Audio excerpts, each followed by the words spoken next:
Joining us now, her resume speaks for herself. She's one of the greatest players of all time, one of the great Olympians of all time, and now one of the best head coaches in the country. Fresh off winning the Mountain West Conference Championship with San Diego State, they will be hosting the Mountain West Conference Tournament this year. We'll talk about that as well with Stacey Newman joining back here on In the Circle, Coach. I like that you've added to your resume since we last spoke. I'm very happy the couple line items that have gotten bumped on there. So yes, thanks for having me, Eric, again, and I'm excited to spend some time today chatting softball. Let's go back to last year.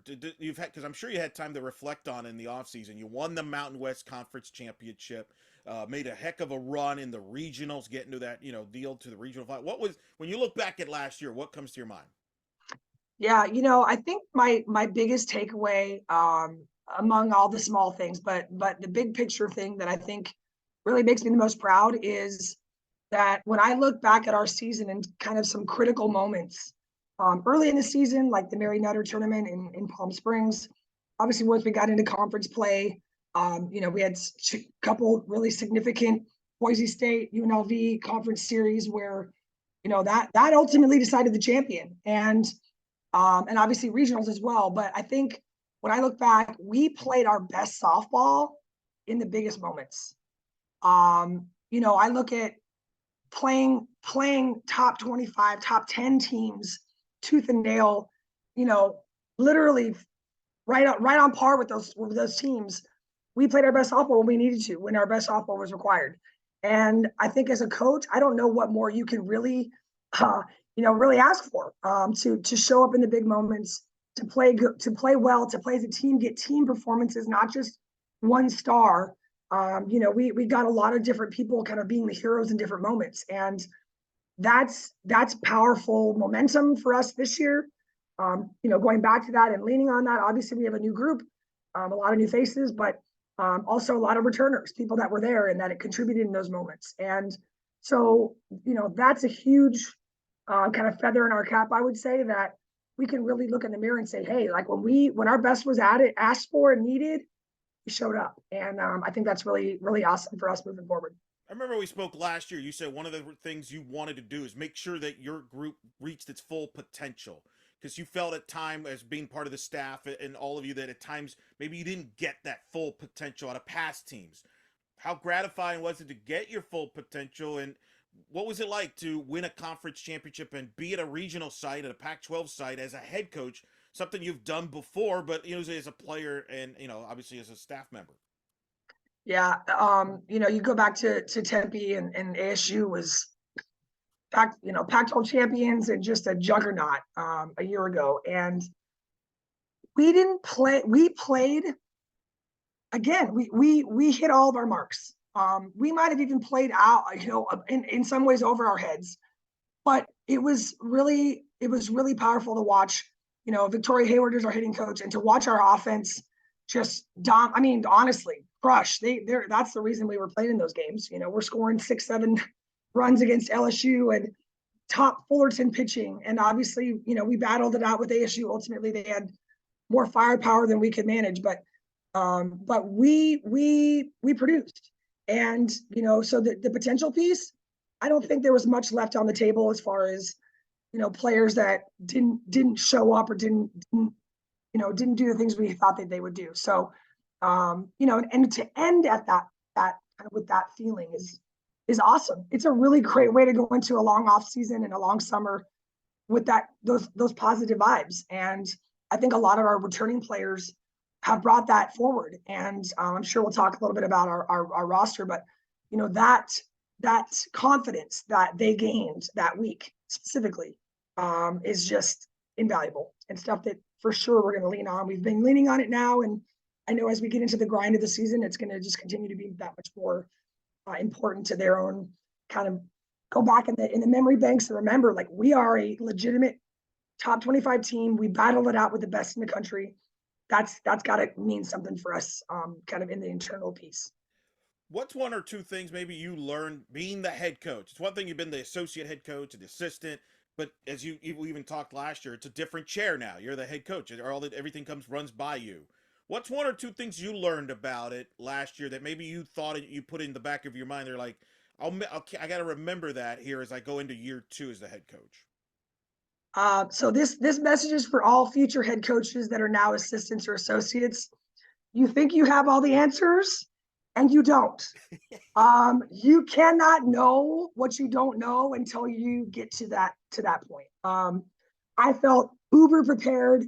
I was prepared. I don't think I was unprepared, but I think there's just the reality of the job and the pressures and the decision making kind of elements are a lot. And when you have the perspective of an assistant, you can't fully grasp that. I don't think until it's you, until your name is on the line, you're signing the lineup card, you're answering to administration, you're having the conversations with players, roster management things, like some really hard conversations. So I would just encourage, hey, keep your list as a future head coach.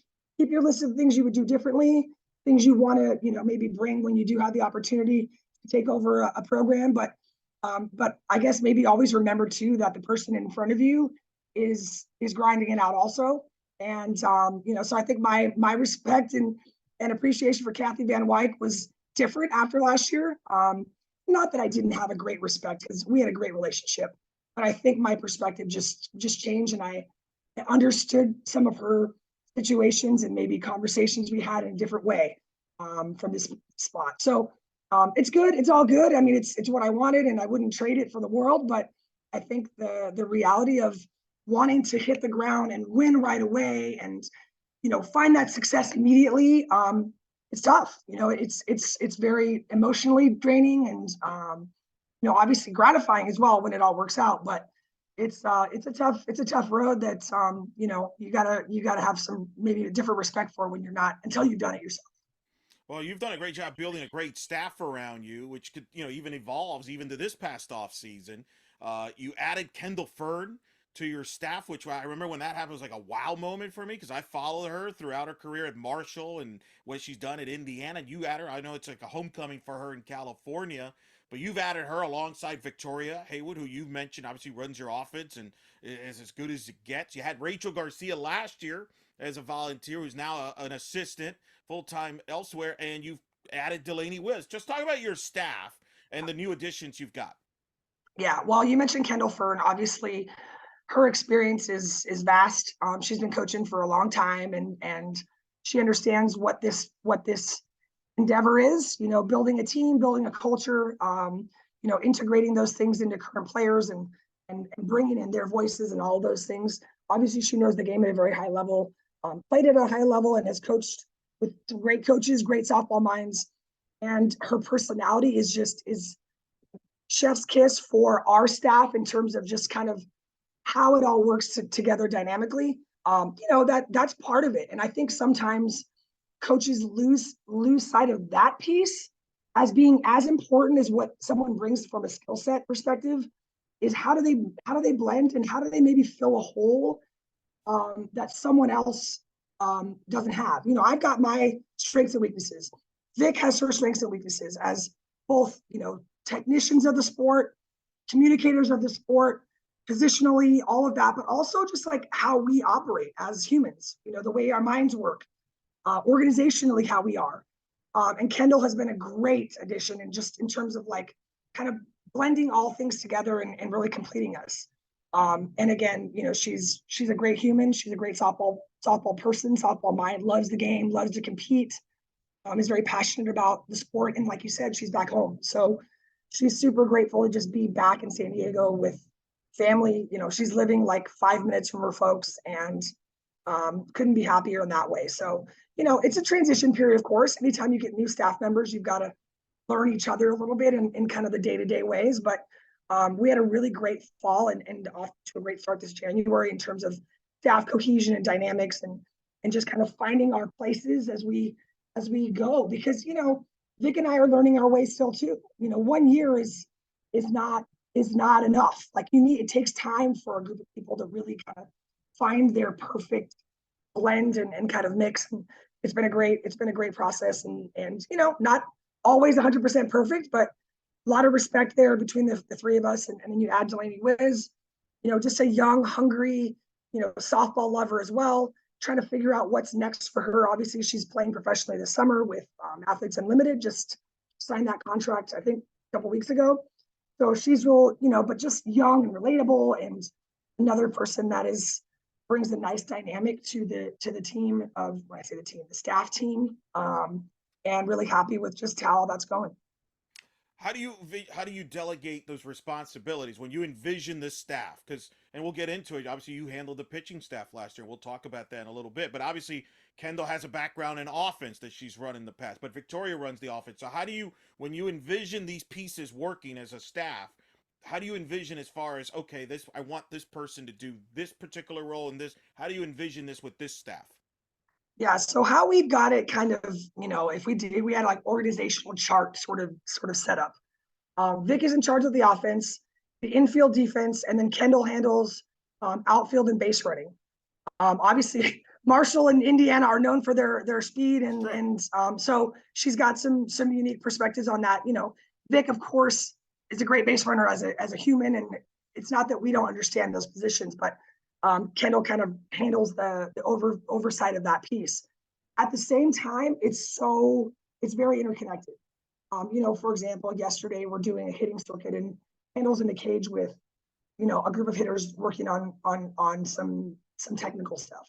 So it's not like Vic is the only hands on offense or Kendall's the only hands on outfield defense. I mean, Vic's an outfielder, so she's got some input in that as well. But it works to there's a lot of morphing, I would say, on the field. Obviously, I work with the pitchers and the catchers, but yeah, like I was a hitting coach for 13 years, so I'll pop in. I don't pop in too much. I don't want to muddy the water. I think a lot of voices can be sometimes too much. So more of that will happen maybe off the field conversations, like, hey, I noticed so and so was doing such. Like, what do you think? And we'll talk about it, something like that. But again, that's where the respect comes in. Is everyone feels pretty secure in what they're doing, that I don't think there's this feeling of, oh, I wish I was doing this, or why am I not doing that? And I think that's important. I go back to the dynamic piece of the three of us as humans, that there is a lot of respect and a lot of trust. And so we can have conversations, and no one's kind of looking over their shoulder. We're doing things collaboratively. Same thing. If they see something from a pitcher, hey, like, was that supposed to be a screwball? Like, how's your screwball? It doesn't look so great from behind home plate. Yeah, you're right. Yeah, we're working on that, or whatever the case might be. So so that's office stuff. We've got all that lined out and delegated who's doing what. But on the field, those are the kind of big picture things. And then once we get into the weeds, we're all competitors. We play the game at a high level. We know a lot of things about the sport that may not fit into a perfect column of my job, your job, and that works for us. What did you learn about Victoria? You mentioned you're still learning her. You're going to a second year together. But what did you learn in that first year? I wasn't surprised from afar on the success you had and she had with the offense, because I've seen her up close working when she was at UCF during her time here. So I wasn't surprised. But what you obviously getting to work with her on a daily basis, what did you learn that maybe you didn't know even going in when you hired her? Yeah, I honestly knew of Victoria Hayward when that whole opportunity came up to bring her to San Diego, but I continually, I mean, literally on a regular basis, am so impressed with just the detailed knowledge of the sport on so many different levels, whether it's the mental game, whether it's, offensive pieces, whether it's defensive footwork, glove work for infielders. She was an outfielder, but she learned, she was at University of Washington. Heather Tarr is a tactician, right? She's extremely detail oriented. That's Vic's kind of upbringing in softball.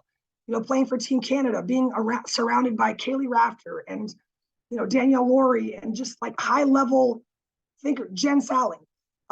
So there's a collaborative. I think as a player, they were almost player coaches in some way with Team Canada over the years, from what I can gather. So she knows a lot about all things, and so I think just that's probably been the I wouldn't say a surprise. Not like I didn't think she knew softball, but I think that the degree to which she knows the game has been really, really impressive. And she continually will throw stuff out, and I'm like, okay, like, that's next level. And I think she's bringing that to our program. She's bringing that to our players. She's bringing that to me, frankly. Leveling up my game. And sometimes as an older, I'm getting up there in years. My age is catching up with me. And I think sometimes coaches of a certain generation just kind of do things the way they've always done things. And that can get us stuck in philosophies, in technical teaching points. And so I've really enjoyed being around younger coaches, honestly, that have brought in some, that have expanded my mind. I know a lot about softball as well, but I know I'm a lot of the things was teaching, talking about were things that I learned from Sue Enquist, things that I learned from Mike Kendra 20 years ago. Not to say that they're totally irrelevant, but there's also new ways to think about things. And that's been a really growing process for me as well. And really, like I said, Vic is full of knowledge, and she's been a really great gift for myself and for the program.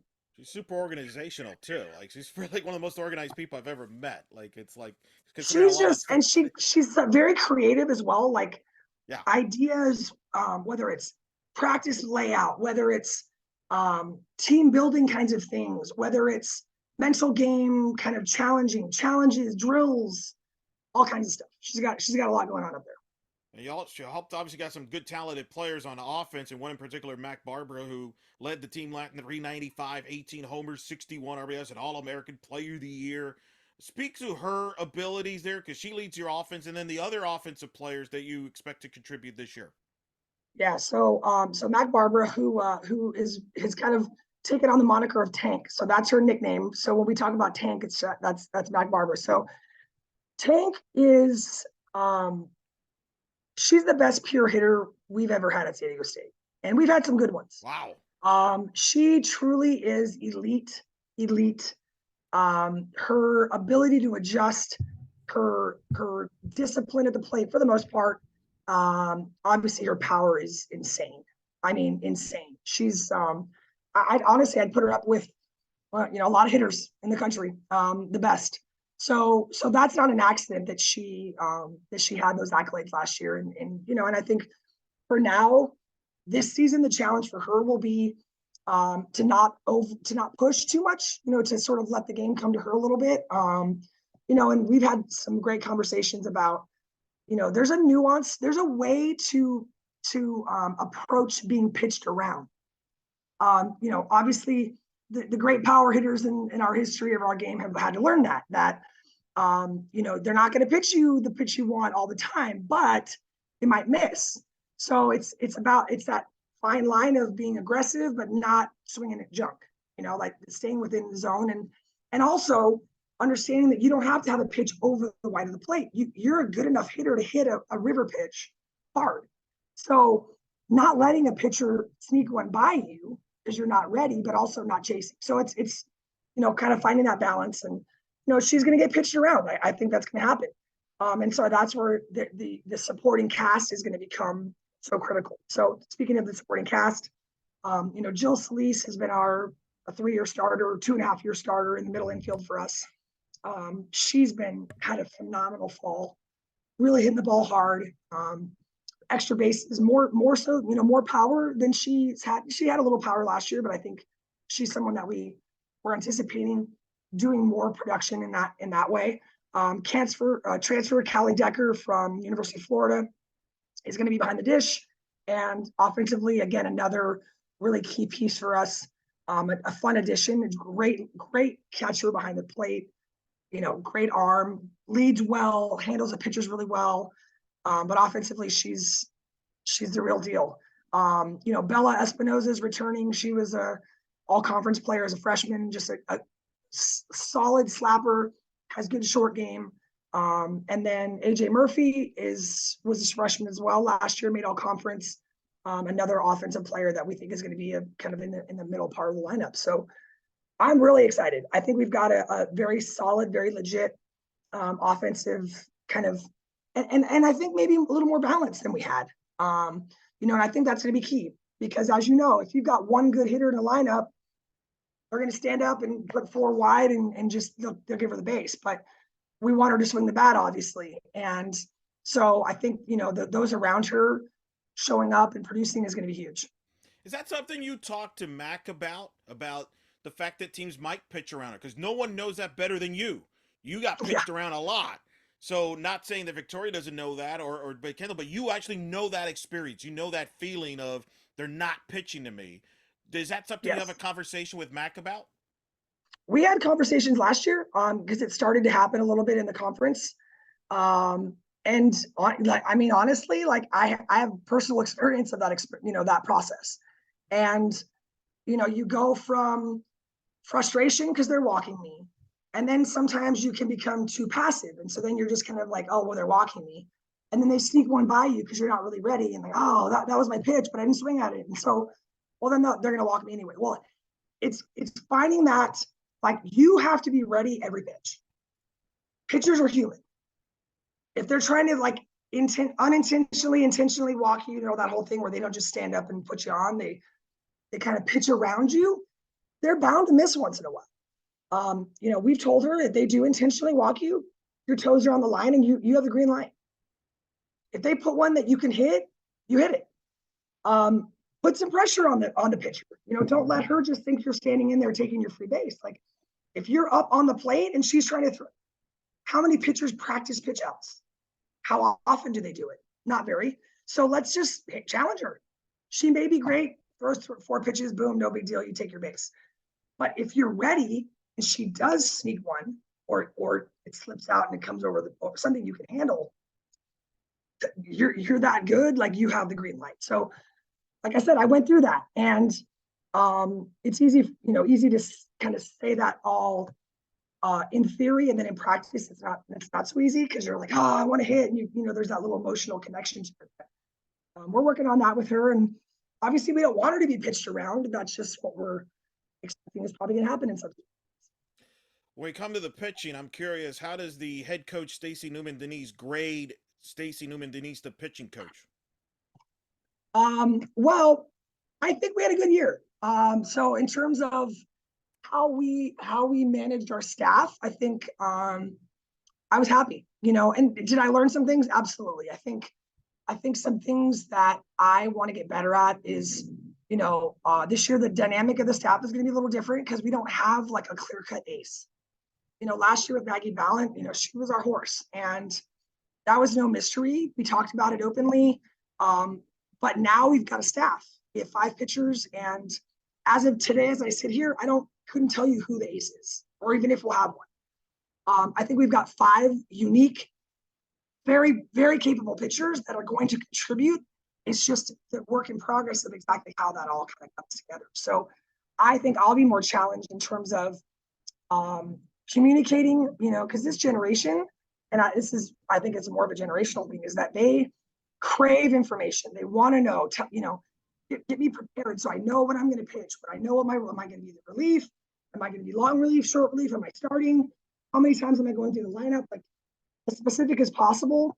That's been a little hard for me because I didn't get that information. Nobody told me what was happening, right? I just went out there and I was soldier mode and I played, and I didn't need all that. So I've had to adjust and say, okay, like, this is important for them to feel settled and secure and kind of confident. So that means I just have to be more willing to go out on the line and say, like, hey, you're going in the third.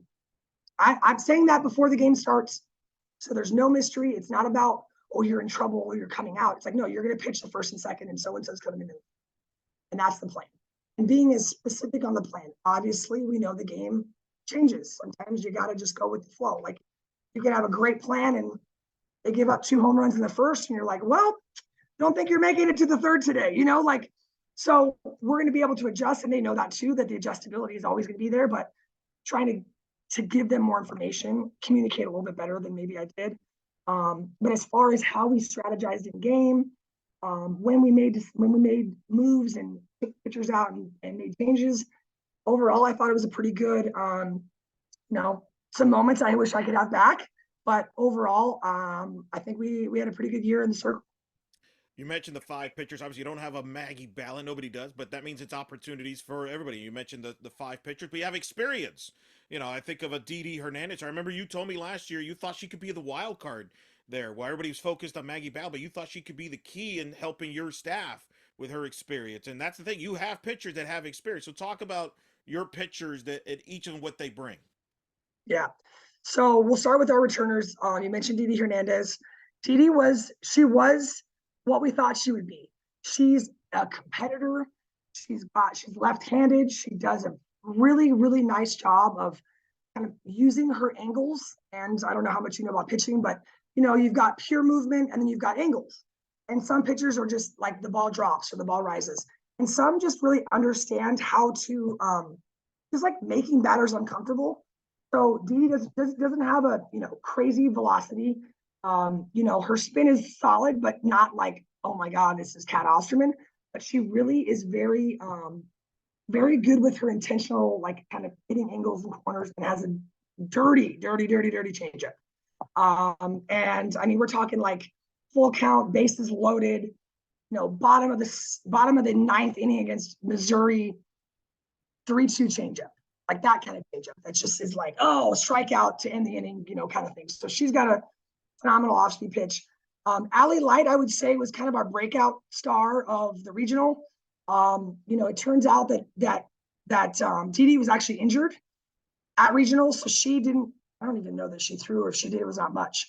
But Allie was kind of a middle inning eater, as we would say, during the regular season, and in the postseason, she found another level, and she threw. I wish I knew, but she threw the bulk of our innings that weekend, and was lights out. Getting strikeouts, good drop ball, good off speed, and just another good competitor. So those are our two returners, and then we brought in Sarah Lehman. Danny Martinez. Danny Martinez, and a transfer from Cal State Fullerton.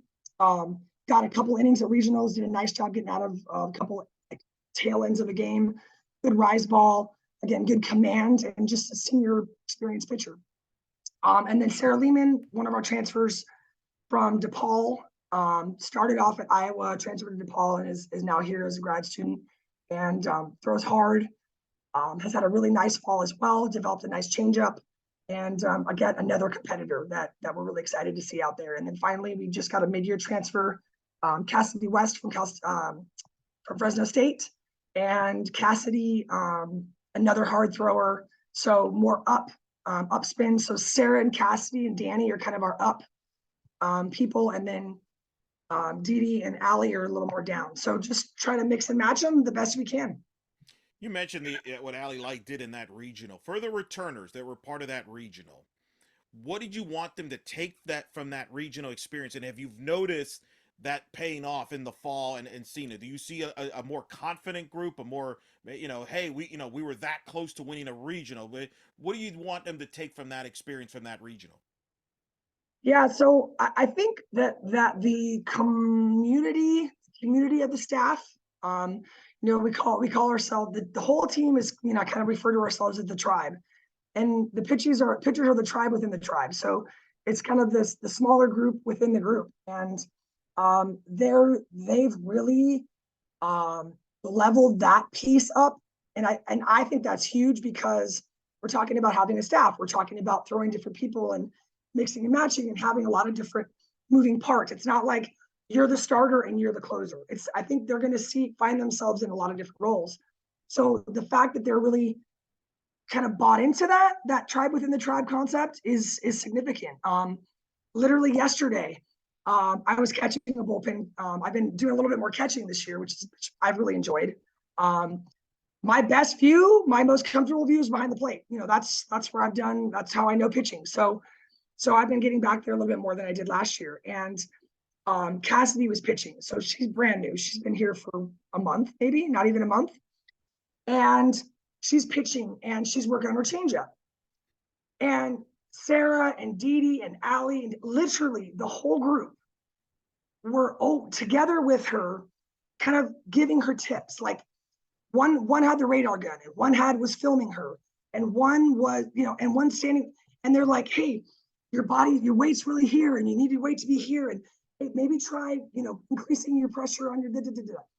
They were in it, like in a technical level that honestly, I'm not a pitcher, right? So I don't have some of those little feel things. And I sat back there and I almost kind of got like a little teary-eyed. It was like a really beautiful moment, because we're watching this brand new member of this group just get embraced, and taking it too. Wasn't defensive or like, she was like totally in it, in that conversation, and that's a good idea. I'm gonna try that. And as a group, it was a really cool moment. Like the whole group was helping her work on her changeup. And that is, you can't teach that. I can't make that happen. I can't force that communication. It was very natural. And I think that is a very specific example of what I think is going to be a difference maker for us, is that I think this group of people has really bought into the concept of the staff and whatever their role they're going to be given. I know they're all competitors and they want the ball. So when they don't have the ball, they're going to want it. And I have to understand that too. And I want that. I want them to want the ball, but also being understanding that, hey, I don't have it today. I want it when I do get in there, I'm going to be ready to go. But when someone else is in there, I'm all behind her all the way, and I want her to do well. So I think we're in a good place with that, and really excited to see all that come together. That's and it's fascinating. You catching them. I didn't think about that. We spent a lot of time last year talking about you being the catcher and how a catcher knows the pitcher, and that you seeked out advice from like Courtney Deifel, who's a former catcher herself, a national champion at Cal, and that she helped you kind of give you advice as far as what to expect and how to handle a pitching staff. But I didn't think about it, but you literally catching them. I do. First of all, two things. How do you feel now when you're catching in that position? Number two, I would imagine you pick up some stuff even still with your current pitchers that helps you as far as pitch calling and how to think about what you have your pitchers. Was that something you thought about in the off season? Like, hey, let me catch them more. I can even get more information that way. So it was a combination of reflection of, standing. Every pitching coach in the country stands behind the pitcher to watch, right? That's just and maybe you go behind the catcher, maybe, but most of the time they're standing behind the pitcher because they're a lot of pitchers, former pitchers. That's their perspective that they're used to, comfortable with. And that's kind of what I did last year, most of that. And I just felt like, I'm not seeing it the way I'm used to seeing it. So I started standing behind the catchers a little bit more often. And even then, it's just not quite the same. So that was one piece of it. And then the other piece was, we're always struggling with bullpen catchers and who's going to catch. I don't want Callie to miss swings. I don't want Tank to miss swings, because they're catching. So I was like, well, I can do it, right? Like, and I think that might be a really good, get me back where that's my comfort zone, is back behind the dish. So I did. And, I strap on some shin guards and I got a mask on and I have this little, they make fun of me incessantly, but I have this little stool that I sit on. It's got like a little spring thing. So I actually I'm not fully squatting, but I'm really like pretty low. I'm not fully like, because if I had to squat, I'm not getting back up again. So I sit on this little stool, but I can get low enough to where from their perspective, I'm in a good position. I'm not like sitting on a bucket where it's kind of awkward and not ideal. So I actually really enjoy it. I mean, yesterday I spent almost the entire practice catching bullpens. And I don't always want to do that. Obviously, I want to see a lot of times what's happening in other areas, but it just worked out yesterday for me to be in the pen, and I love it. It gives me a chance, and witnessing that whole conversation with the pitchers and the dynamic was a really, like, that's a core memory for me. Like when I think back, I feel like that yesterday, kind of watching that all happen was a really cool, like, okay, we're doing something right. Like, this is a really healthy communication that's happening between these players. Brand new person who's open to the feedback, and these other players that aren't threatened, but just like, let's make her better. So I love being in the bullpen. I miss some of the stuff in the cages, but I really enjoy our group and that piece of it. And I just found that being back behind the plate is that's my go-to. So I see a lot. I think I see better when I'm there than I do standing behind the pitcher. That's remarkable. And, maybe the players may not appreciate it, but I'm wondering if maybe their parents, family members, because if I was a family member of one of the pitchers, I would be like, wait, Stacey Newman is catching you? Can you get a photo of that? Like, that's kind of a big deal. To me, that would be how I would feel if I was a family member. And if I was the pitcher, I would feel pretty confident that I have one of the greatest catchers in the history of the sport is catching me here in bullpen session. I mean, I don't know. Did you get any feedback on that? Because I feel like that's I haven't really, no. Oh. I'll give you two quick little, I will also say part of that came from is that I know Kelly at UCLA still catches bullpens. And a couple of years ago, I saw her catching a bullpen and I was like, oh, this was before I was doing the pitching stuff. And I was like, oh my God, look at you. You're a rock star. You're still back there catching, not really thinking I'd probably be in that situation. And every once in a while over the years, like if they needed a catcher, I would grab a bucket and I would. It wasn't like something I did regularly. So that was, I'll give Kelly credit for just kind of planting that seed that Okay. it's happening, right? And then again, my situation this year was like, okay, gives me a great angle. We had a pretty cool, so we had one of our committed players, future player, who came down for a camp. We had a camp last week. And I grabbed my helmet and I'm going to go catch her because I'm like, this is great. She's on campus. I can work with her, And she's like, wait, you're going to catch me? And I said, yeah. She was like, like mind blown, like, wait, what? And so her travel coach comes over and is like, I got to take a picture of this. And so she takes a picture of me. So that's really the first kind of reaction I've gotten out of it. I think now our players are used to it, but yeah, that was a pretty funny moment because she was like, wait, like you? Like as in you were going to catch me? Yeah. That's the reaction I want. Yeah. See, that's what I'm glad to hear that. I'm happy to hear that. That's you're right. Players probably are, because you've coached them so long. They're like, it's just coach, but like that's Yeah. like not many people in the country could say, hey, my head coach, one of the greatest catchers, also is catching me. That's that's to learn. That's a pretty cool story. That's a pretty awesome perspective. Another great perspective is you'll get to host the inaugural Mountain West Conference tournament this year. What's your thoughts on having a conference tournament, and the fact that you're hosting it? Comes some extra responsibilities with that. Yeah. So it's the first one we've had since I've been here. And it's something that, there's different perspectives on having a tournament, right? Like you want your best representative to go to the postseason. And the goal is that you're a multi-bid league. So it doesn't just come down to the conference tournament. So I think that's what all of the Mountain West schools are kind of holding our breath to see, is that, can this help us get 2+ programs into the postseason? Obviously, work has to be done before we get to conference play for that to happen.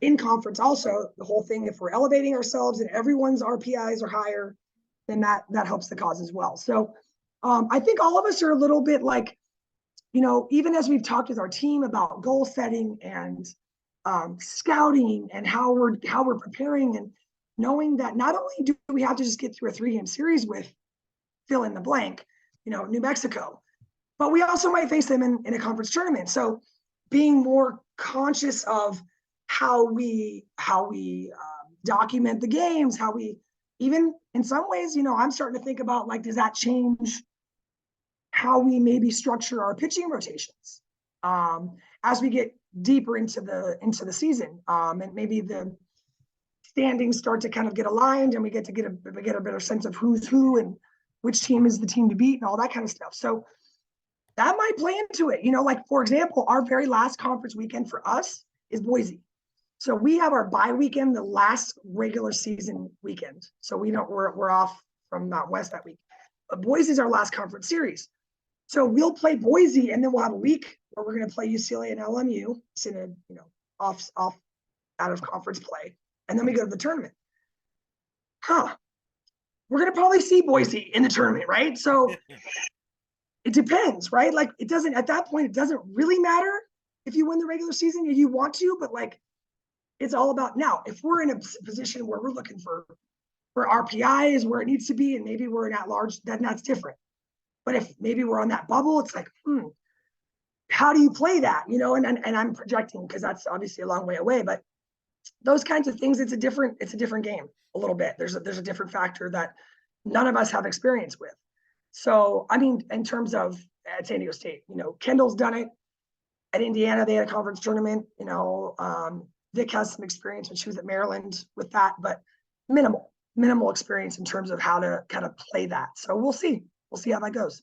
Right. And one of the goals is to try to get more teams into the field from the conference. Like last year, for example, you won the conference championship regular season title and got the automatic bid. If you had the conference tournament, a team like Boise State that was just on the outside looking in, and UNLV, those two, maybe get another chance to increase their resume, maybe get the automatic bid, and maybe now all of a sudden, hypothetically, you have multiple bids that way. Yeah. Well, Boise was hot. Yeah. I think they won their last like 16 games or something. So, or 12, whatever it was. They gave themselves the best position at the end of the season to get that at large, and they were just like right off the mark. So Yeah, I mean, playing them again in a conference series would have been, or conference tournament, I should say, would have definitely been stressful. Yeah. And you're going to have replay for the conference tournament, correct? That's what we've said. I let's see if that happens. That's what they're telling us. All right. We'll see how that plays itself out. And before we get even to conference, you mentioned, I liked how you threw in there, like, yeah, we're going to play UCLA and LMU after that. Like, oh, two NCAA tournament teams, UCLA a national title contender this year. Ho hum. That's part of a challenging non-conference schedule you have built, which is pretty stacked. I'm going to give a few highlights. I'm probably not doing it a service, but you're going to open the season with teams like Arizona State, Notre Dame. You got CSUN, Memphis, Northern Illinois opening weekend. You got Wichita State coming to your place there for a Thursday game. You got LMU, Oregon on the schedule. Mary Nutter, you got Fullerton, Kentucky, BYU, Ohio State, Washington. Speaking of which, you got their Boston has always been a dominant program. You got Minnesota in the tournament. You got Long Beach State. Weber State was an NCAA tournament team. And UCLA, as you mentioned. Talk about your challenging non-conference schedule. That's a pretty good gauntlet. Yeah, we've definitely we've got our work cut out for us, and I think it goes back to in my mind, there's two approaches. We're just going to put all of our eggs in the basket of conference, and we're going to try to build an RPI. And I think we got to win. So we've got to win some of those games. There's no doubt. There's no mystery to that, right? That's no surprise. But my hope is that even if okay, let's go back to last year, Mary Nutter. We went 2-3 in the Mary Nutter, but we went extra innings we lost extra innings to Northwestern, and we lost extra innings to Missouri.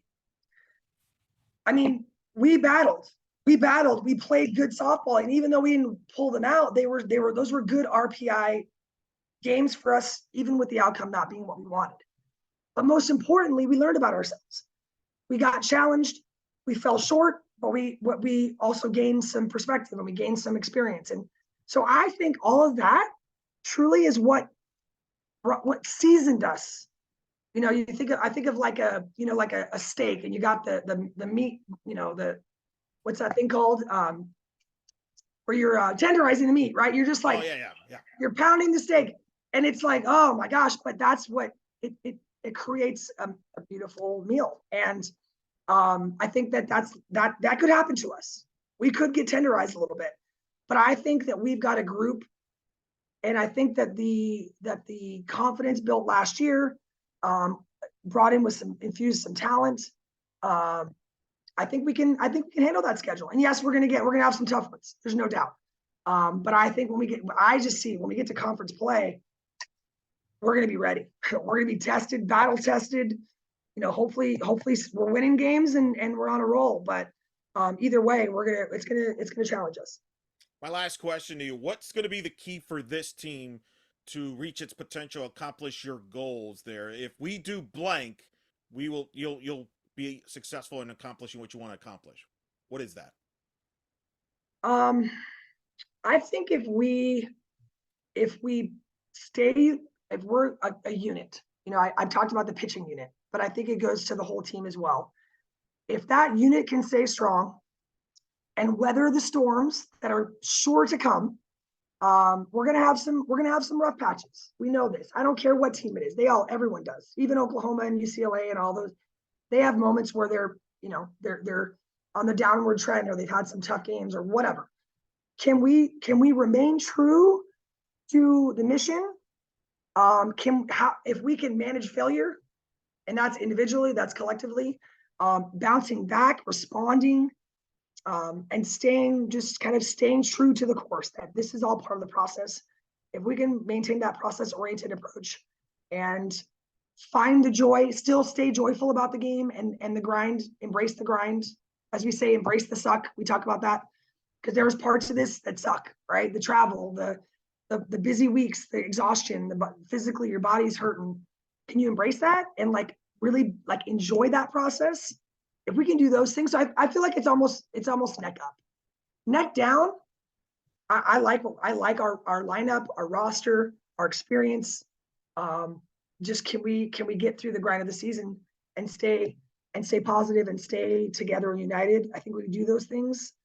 We're gonna go through those speed bumps, and that's all they're gonna be. It's just a little, a little bump in the road, and we keep on rolling. Well, Coach, we look forward to seeing your team this year, and especially hosting the conference tournament. That's going to be a blast. Pretty historic moment there. But congrats on the great success last year, and thanks for coming on the show. I know it's a busy time as you get ready, get close to the season, but I appreciate you taking a few minutes to talk to us. Always enjoy talking to you and your staff. I'm big fans of your staff, as you know. So good luck this year, and we'll talk soon. Thanks, Eric. Go Aztecs.